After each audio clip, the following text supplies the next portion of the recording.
G'day, Tragic here, and welcome to the next turn of Arkham Horror. I'm not quite sure what number we're at. I think we're at 7 or 8 or something. And we're playing Kingsport, and we're ready to jump in, but before we do, there's a small change. When the monster surge happened, this guy went here and all the other monsters got sent to the cup. Now, there is a rule that says you're supposed to place the monsters evenly on the gates in a monster surge. So in a technical kind of way, this monster should actually be here as every other monster got sent to the outskirts. And then of course it would have moved to here. But the way I like to play it is, no matter what happens in a monster surge, the actual gate that gains the surge, that actually has the card on it that says that's where the surge starts, always gets a monster no matter what. So in this particular case, because every other monster except one was sent to the cup, only one monster got placed, and that was the one at the Historical Society, which then moved to Southside, and then it would have gone to here, but that one went to the cup, went to here, went to the cup, went to here, went to the cup, went to here, went to the cup. And that's the way it was done. As an example, the way I play it would have gone like this if they weren't sent to the cup. Monster would have been placed there at the gate that had the spawn. Makes sense to me. This one's got two monsters, this one's got one monster. So a monster would go here, and then a monster would go here, and then a monster would go here, and then every monster, every gate would have had two, and there was one more to place, so it would have gone here. So it ended up on a monster on every gate and 3 on this one.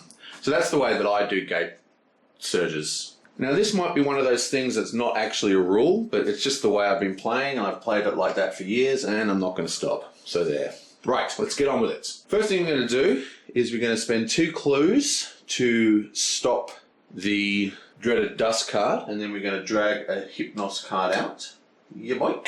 It was then that I saw the book I was reading was bound in human flesh, and it was still dripping warm blood upon the ground. With a start at the sight, I immediately awoke. Okay, so this effect happens at the library. Yeah, bam. Right, now, she's currently using a lot of dice. So she's got $3. We want to send her 1, 2, 3, 4 spaces and fight this guy. Now this guy has 0 sanity modification. You need to do 3 damage. He has physical resistance, but that shouldn't worry us. Currently, I've got her will set to 2. She'll get to roll 2 dice, assuming that she stays blessed. And then she'll roll a whole heap of dice. So I think we can do this quite easily. So let's just roll for that and make sure that she stays blessed. We want anything but a 1, or is it just a 1? Yeah, just a 1. Anything but a 1. Booyah! There's 2. It's close, but no cigar. So we need 4 movement, which we have. And we're going to go up 1 like that. And that is going to increase her stamina by 1, take it to 5. Actually, she can go twice, can't she? So we're going to go up twice, because we're not moving anything else. Now, there was an errata here. Basically, according to the... Oh, we've got to take $1 away to catch the train. Now, according to the card, every time she moves that, the effect of the up and down happens.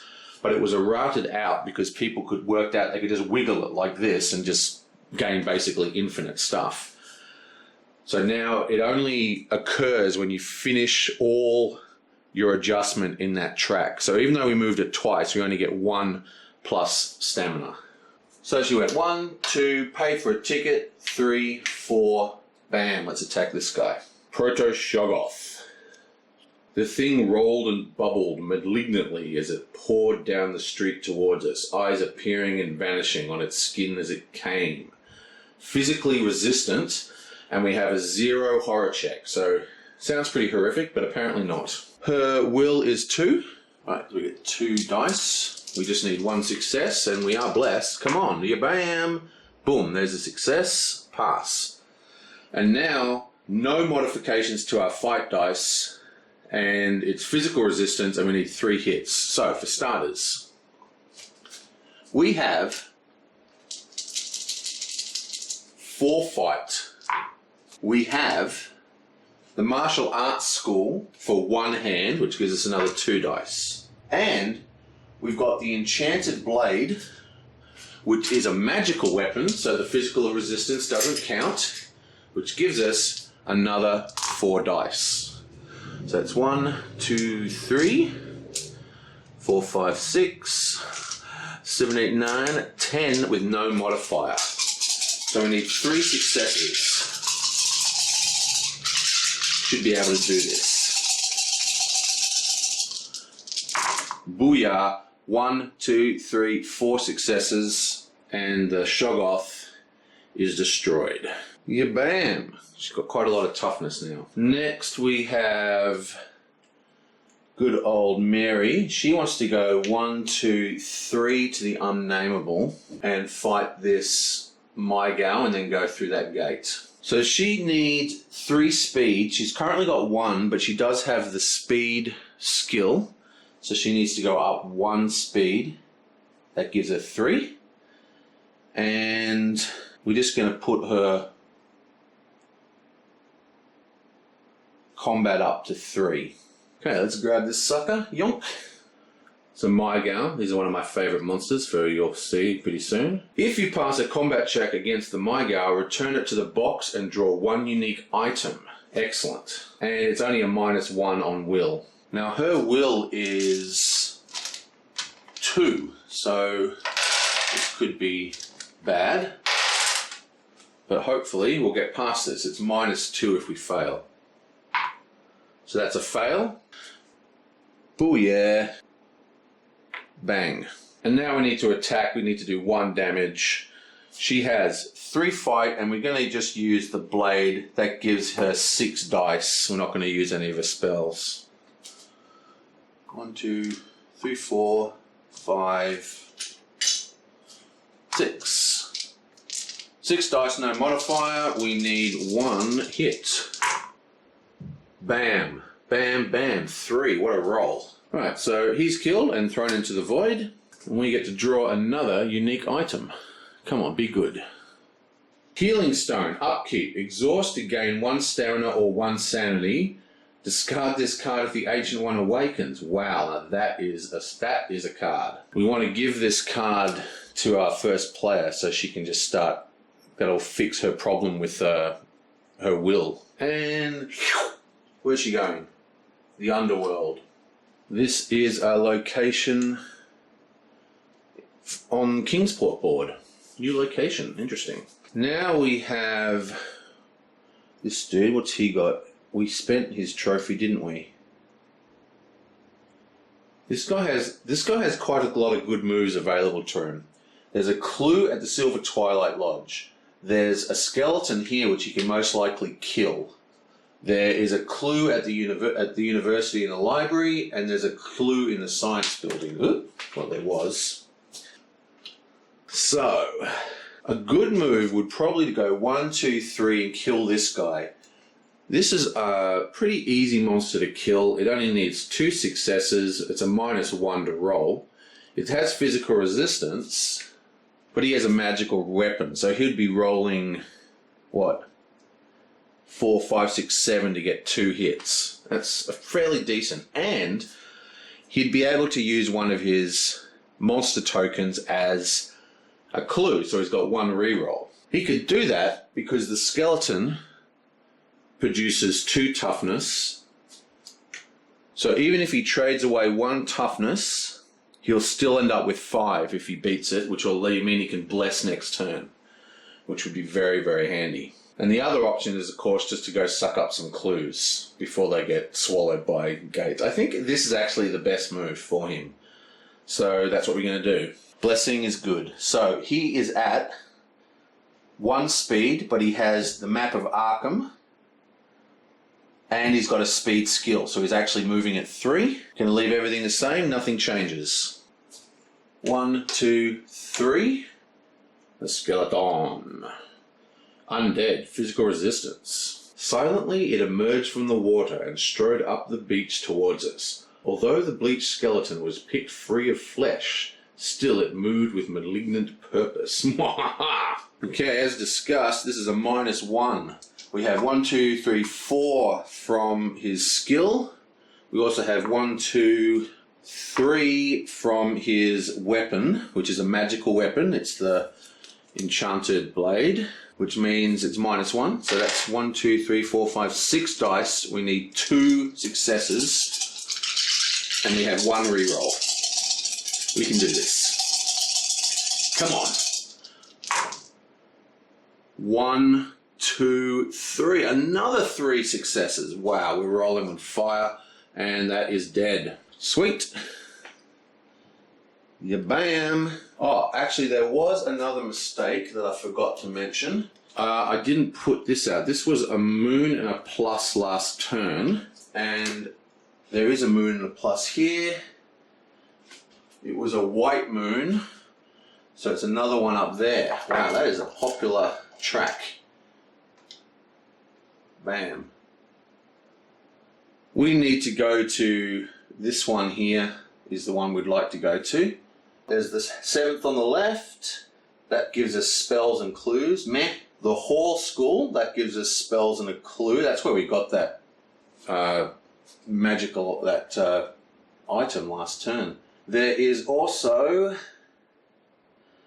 the rope and anchor. I don't like the rope and anchor. Let's not go there. Let's go to this one. So we'll go 7th house on the left. So that's 1, 2. And he needs...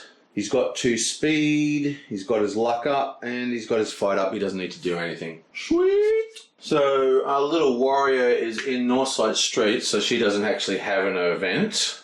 Mary's in the other world, so she'll go after everyone else. Warwick is in Southside, so he also doesn't have an event. So we have 1 lone event at the 7th house on the left. Okie dokie. Yonk. Oh, look at that. You come across a man in a tweed suit staring somewhat forlornly at one of the houses. Sighing, he says, "That woman just doesn't understand how much I need that journal for my research." Looking up, he notices you. "Maybe you could help me out. If you pass a sneak -2 check or discard the old journal, Professor Morgan thanks you. Take his ally card. Or, if it's not available, take the first weapon from the common item deck." This actually reminds me, in the last turn, our terror track went up by 1, and every time it goes up, you're supposed to discard an ally. Now, I actually did that, but for some reason, it just got left out of the editing. Sometimes bits of editing just don't make it in, or sometimes I forget to edit out camera moves. Happens sometimes. So I actually already did that. The one that was removed was this guy here, William Bain, beg your pardon. He's the guy that was removed. Now, I guess I could redo it on camera, but I think I'm just gonna... I guess I could. I mean, he is an extremely good character. He's got speed and luck and everything. I don't know. I think we're just gonna stay with what we got. Now, who are we looking for? We're looking for Professor Morgan. And do we have a Professor Morgan? Doesn't look like it. That's actually good. I'd rather not have it because I want to get the weapon. Sweet. Now, lucky for him, because he's got so much movement, he's actually got 4 sneaks. So we've got 2 dices to do this. And I think this is worth spending clues on, Ethan, because we want to get a weapon, a good weapon for him. So it is a sneak -2. Let me know in the comments if you'd like me to redo the ally draw on camera. Bam, miss. Okay, let's spend 1 clue. Let's spend his last clue. And it's a miss. Crap. Oh well, can't win them all. Right, so nothing happens. What a disappointment. And we get to remove this. Yoing! And now, in the underworld, we're looking for blue or green. There's a green. And this is one of the dilution problems with this game. See, this is a underworld from Kingsport, but all the cards are mixed in, so most of them are from the core set, so it's very hard to get Kingsport themed otherworld cards. There's a very common house rule that some people do where they split the Mythos deck into each board. I might do that next time I play the game on the channel, so we can get a bit of a stronger theme in the Kingsport board, or well, we'll be up to Innsmouth by then, but anyway, let's go. So, other. The rope seems to extend upward forever, but it's the only way out of the crevice you find yourself in. Pass a fight -1 check to climb it and return to Arkham. If you fail, you fall, losing 2 stamina and staying here next turn. Wow, this is pretty awesome. She's going to get back really early if we can do this. Her fight is at 3, and it's a -1, so she gets 2 dice. Now, if we fail, we're going to be delayed. So this is basically the same roll that we just completely futzed up on Hank. Not a good chance. She's got no modifiers. Voice of Ra, haven't used that once. So this is an important roll. If we get this, she'll come straight out of Arkham and be able to seal it next turn. Come on. Booyah! Yes! I wish we did that with Hank. Still, yoink! She comes out. She has a little explored marker. Well, that was one long rope she just climbed. Now, let's get kicked in the balls, shall we? Yonk. Okay, so we have a graveyard down here. Doesn't eat any clues. That's about as good as it can get.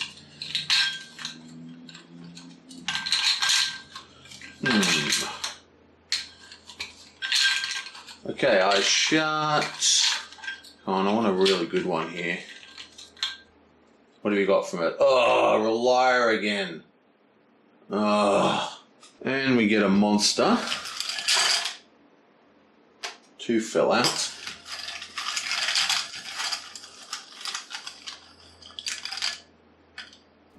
And we get a Shoggoth. Fantastic. God, nightmarish and physical resistance again.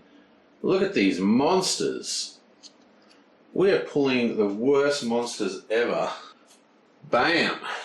Okay, and we've got the black circle with the square and the diamond, and that's this track here. So, just randomly get one of these suckers. Oh no, lighthouse. Okay, a clue appears at the unvisited isle, but unfortunately there's a gate there, so nothing happens. And now we have a new environment with the solar eclipse. Due to the interference of the solar eclipse, no spells may be cast. Okay, so that replaces this environment card, which now gets discarded. Now this is a pretty bad environment card now that I think about it, because it doesn't have a pass-fail requirement, which means it's just going to be in play until we draw another environment card, which basically means no spells in this game now. Okay, so all in all that was an alright turn. I think could have been better. We did manage to recapture 2 monster tokens, but I think next turn's going to be a real tough one. We're going to be hit by a dust card. I have to decide whether I want to spend my Elder Sign on this quite easy -1 gate to close, or whether I want to run her back to the graveyard and close this -3 Relier gate. And, you know, now that I'm thinking about it, I completely forgot to do the movement. So the monster movement is circles on black. Okay, so we have no circles. We need squares and diamonds. We do have a diamond. In fact, this guy is a diamond, and he is an orange border, so he's sort of fishy. So he moves from here to Rivertown. Okay, so that's, yeah, I think we're going for a pretty harsh turn next turn, and we have to make a pretty strong decision about whether we want to try and use that Elder Sign that we have in our pocket on the really scary gate at Relier, which is basically impossible to get rid of because it's a -3. You have to be lucky to get it. Or are we just going to use the Elder Sign? Well, I will see you guys next time.